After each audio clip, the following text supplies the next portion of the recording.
జయ జయ జయ శ్రీ వెంకటేశ జయ జయ జయ ఓం శ్రిత జన పోష జయ జయ జయ శ్రీ వెంకటేశ సనకాది ఋషులు సన్నుతి చేయ లక్ష్మీదేవిని పాదములొత్త మృదుకోపమున వైకుంఠ విడి భూలోకమునే చేరితివయ్య జయ జయ జయ శ్రీ వెంకటేశ జయ జయ జయ ఓం శ్రిత జన పోష జయ జయ జయ శ్రీ వెంకటేశ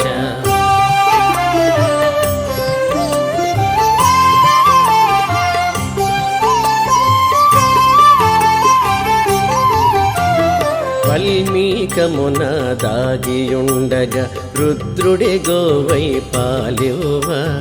కొల్లడొకడు నీ శిరమును బాధగ ఘోర శాపమునే ఇచ్చితివయ్య జయ జయ జయ శ్రీ వెంకటేశ జయ జయ జయ ఓం శ్రిత జన పోష జయ జయ జయ శ్రీ వెంకటేశ